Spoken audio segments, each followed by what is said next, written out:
I wanted to talk about other people because there was a point in my journey, probably a period, full length period of time, when I had convinced myself that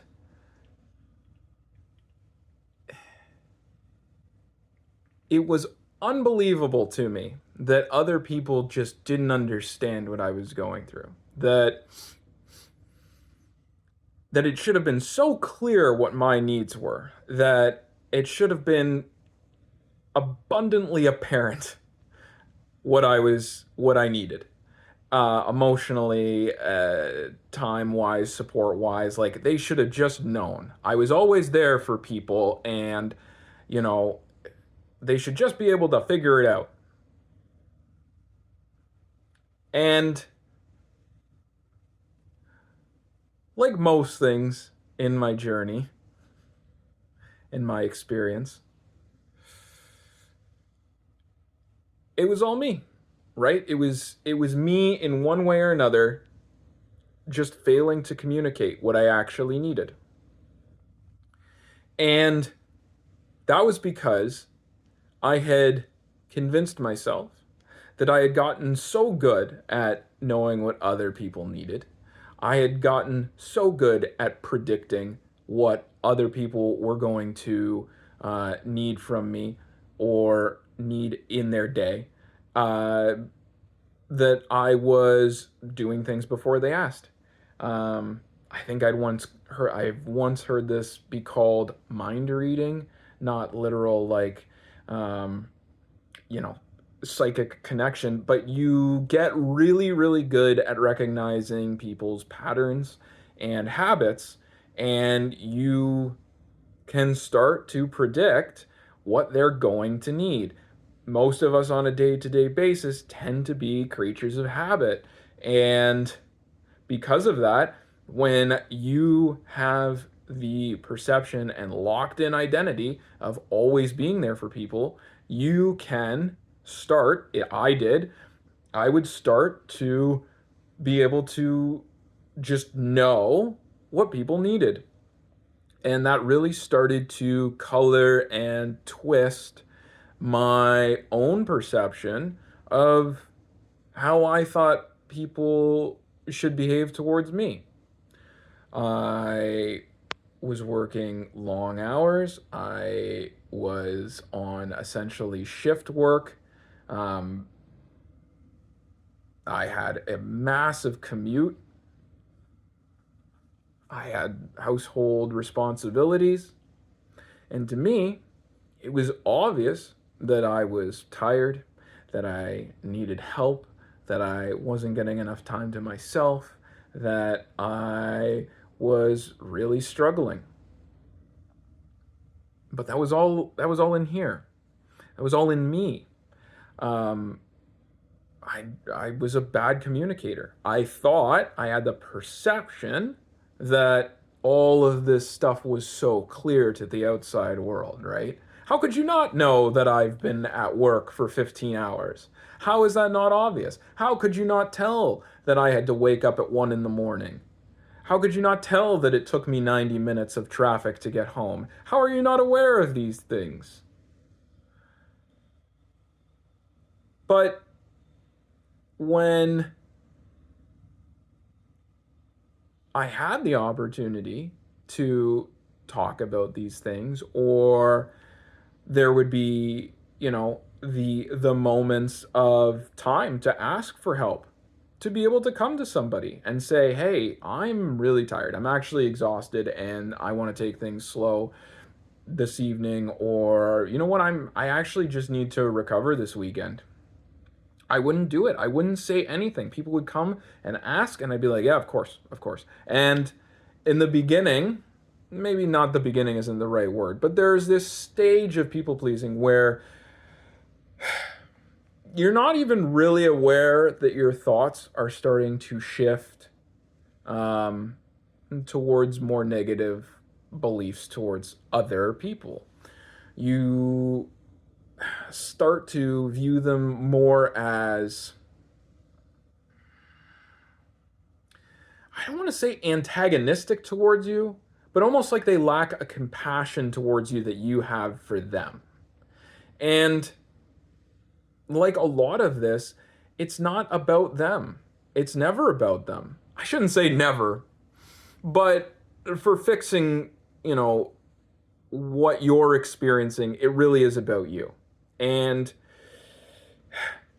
that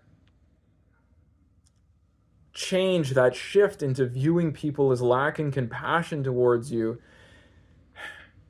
it's a dangerous slope to start to slide down, because then you start to get resentful, you start to hold grudges, you start to keep a tally. I did, this was my experience. When you do start to see people as uncompassionate towards you, you start to think that they're doing things on purpose. And when you can't ask for what you want, and when you're trying to be the one carrying the load for everybody else, you don't want to burden them. You don't want to talk about the things that are bothering you or the things that you need, because you shouldn't have to. Other people are experiencing such challenges in their life, right? They have a hard life. Yeah, I was working 15 hours a day and, experiencing 90-minute commutes. But, this person, they had a bad day. And I knew they had a bad day because they were verbalizing it. They were communicating it to me. They were saying, I had a bad day. I'm tired. I don't feel like doing this. And I would hop on it. Did you know that it's okay for more than one person to have a bad day and both of you go, yep, I don't feel like doing anything. What are you going to do this afternoon? I'm putting my feet up and I'm watching the most mindless content I possibly could. What are you doing? Yeah, me too. I'm literally going to go sleep. It's okay. It's, believe it or not, totally an acceptable dynamic. You do not need to listen to somebody tell you how bad their day was and jump on it for them, solve their problems, give up your own well-being for them. And that's okay. And if you are used to doing that, there's a good chance that you're going to jump in without even thinking about it. You are going to hear them talk. Again, this was my experience. I would hear people talk and I would say to myself, "Oh, I'm used to these hours. I'm used to this time. I can skip doing this thing for myself if I really want to. If I really want to rest, I'll skip this own thing for myself. I'll skip exercising, or I'll skip, you know, um, just some free time for myself. I'll cut it out, no problem. And I'll have more coffee." um, but you don't need to do that. And sometimes in the early stages, I wouldn't catch myself in time. I'd volunteer and then I'd beat myself up. And I'd say, well, you know, why would they bring that up if I also had, a long day? How come they didn't give me permission to have the night off? How come they get the night off and I don't? I was the only one telling myself that. They didn't say anything, right? People wouldn't say anything to me. They wouldn't ask. They wouldn't tell me to do things. Sometimes they would, right?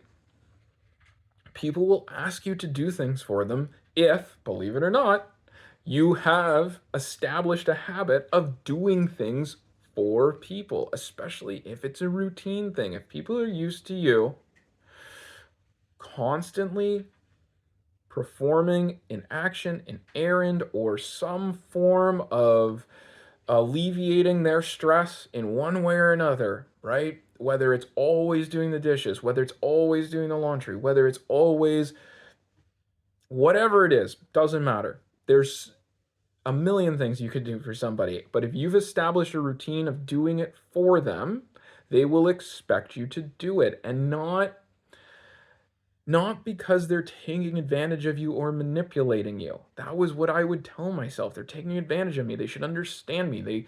They don't care. They don't care in the same way that I care.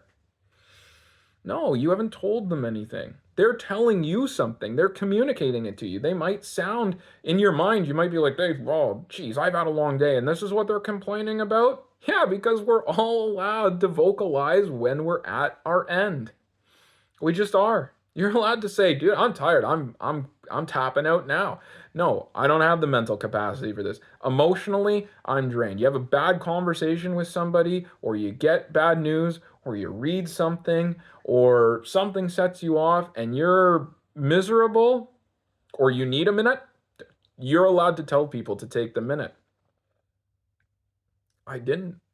I wouldn't tell anybody anything. And it does, it switches. At some point, I found that I was starting to view people as being not against me, but just lacking any sort of appreciation. That's what it was. Nobody appreciates what I do. Nobody appreciates the work that I do. No one appreciates that I show up for them. No one appreciates that I sacrifice all of this stuff for other people. No one appreciates, no one appreciates, no one cares. All of those conversations were in my head. All of them. And it's a very frustrating thought to realize that it's not that nobody cares, it's that literally no one knows. I thought that what I was experiencing was so painfully obvious that everybody should know. But when you don't bring it up, when you don't tell people, when you don't express your needs, you know what they think? Not in a malicious way, not in not in a way where they're looking at you like, oh, you don't have it as bad as me. No, you know what they think? They think you've got it locked down. They think that it is incredible what you can do for them. They think it's incredible that you can go to work and come home and do everything. Literally. You might think that they don't, but that's how they look at you, right? They and I think the thing that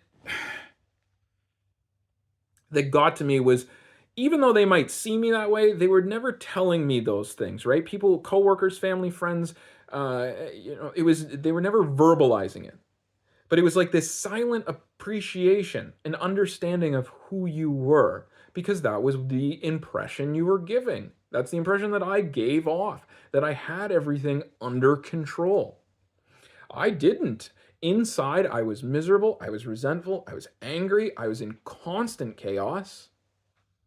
I was constantly on edge all of the time. And I was constantly trying to hold it together for everybody else. But it was always just for me. Everything was just for me. That's the thing. It's always just for you. I know I started this video talking about other people, but I really want to hammer home the point that the other people don't matter. Not that they don't matter. They don't matter. No, I mean, like,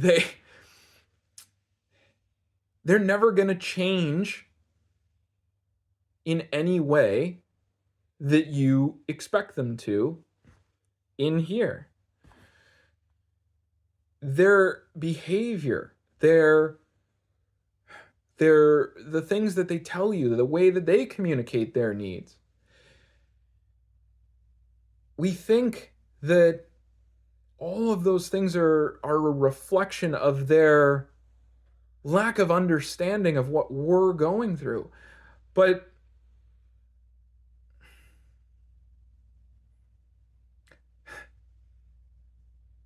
I guess in a way, I don't know why this just came to me. I guess in a way it kind of is a lack of understanding to make it obvious.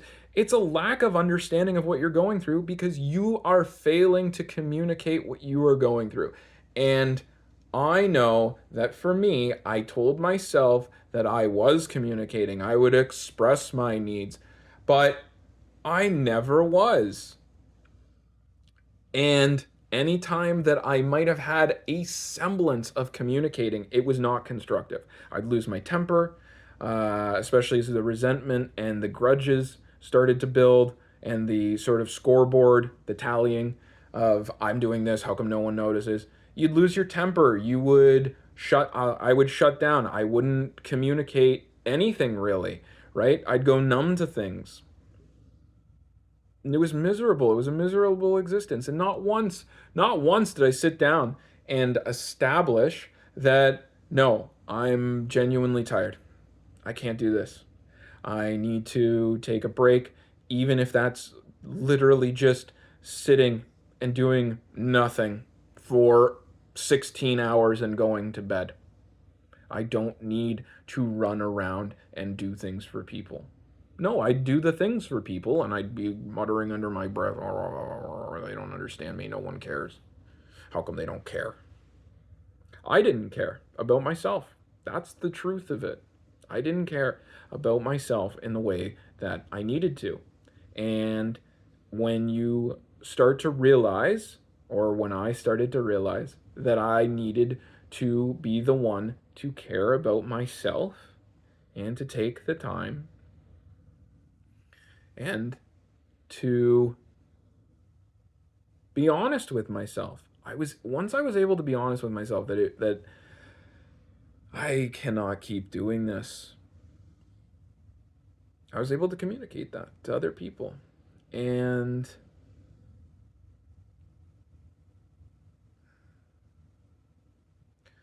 one of the most, I don't really know the right emotion for it, upsetting, disappointing, troubling, quietly shocking feelings was that other people gave me the grace almost right away. Literally. I thought that I was going to have to run around and convince people that I needed it. I need the time. I need this. I need that. Today I can't do it. Almost immediately, people were like, okay, no problem.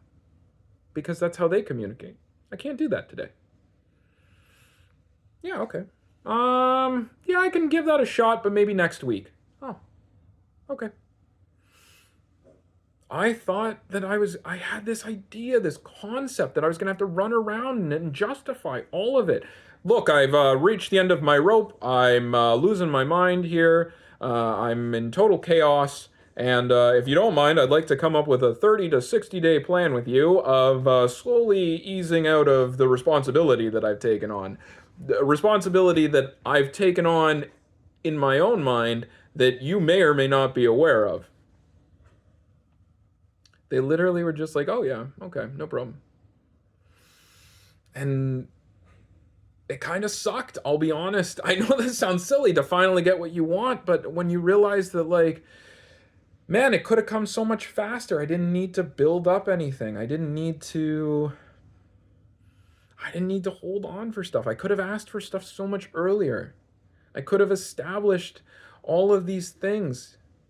The first time that I came home and somebody was like, "Hey, I need you to. I think that was a triggering phrase for me. I need you to do this. And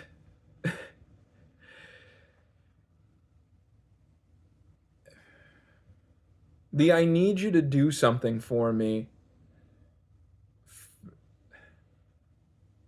that phrase, that idea made it seem like I was obligated to. I need you to do this. But it was just the way some people spoke. I know it sounds like they're taking advantage of you, and maybe I'm like ignoring um, or downplaying or minimizing the fact that, hey, no, somebody came to you and said, I need you to do this for me. That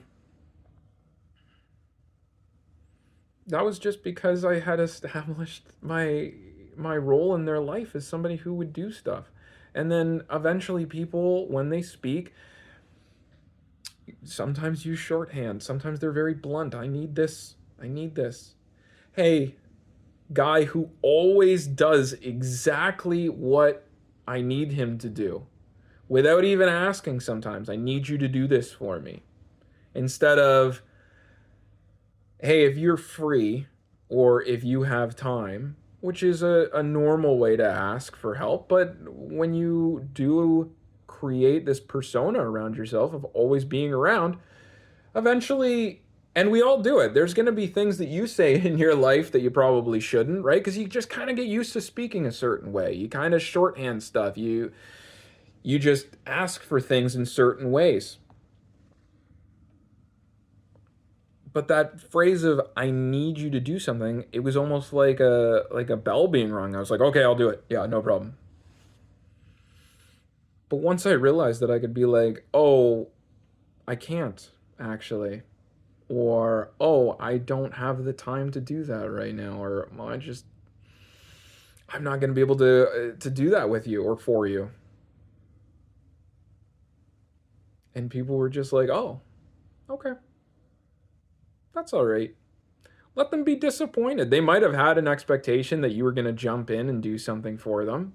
It's okay for them to be disappointed. It's okay for them to say, "Oh, okay. That's too bad. I was kind of hoping you'd do it, but I'll get it done." Right? But for the most part, most of the time, that even disappointment isn't even there. And I think that that kind of it stung for a long time for me. Like a lot of this journey did, right? You realize that you build up this colossal obstacle of all of these things that you're gonna have to do. And yeah, there's gonna be new boundaries to establish, new habits to form, new things for yourself, the way you structure your time, the way that you communicate. But that ability to start doing it, to start taking the action, it comes so much quicker. It's so much smaller than I made it out to be. I literally thought I was going to have to hold fast and run around and tell people all these things and make sure they understood where I was coming from. But the crazy thing is once you start to communicate your needs in a constructive, clear manner, and constructive and clear is literally like, I'm too tired to do that. I just can't. And if they're disappointed, you can hold on to the discomfort. It's okay. It's fine. People are allowed to be disappointed about things. But you don't need to spend a huge amount of time trying to convince other people that you need things for yourself. You just don't. And that really kind of it did. In all honesty, I was super disappointed almost. I was almost disappointed that I didn't have to go around and justify things. I was disappointed that I spent so long not not being myself, right? In terms of being in terms of communicating what I needed. I was disappointed that I didn't do that for so long, that's okay. I got over it. It was tough in the beginning, but I got over it.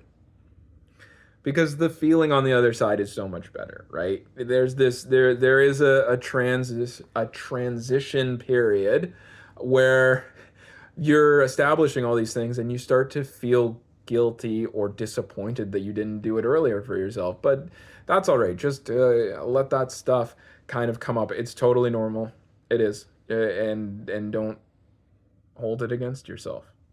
But other people are not, they really don't view you in the way that you think they do. They are not there being or lacking understanding or lacking compassion or lacking empathy towards what you're going through. They don't have that understanding or that compassion or that empathy because for me, I was failing to actually communicate what that looked like. So I think I'll leave that there. If you need any help, there's the link in the description for a call. And just take care of yourself. Bye.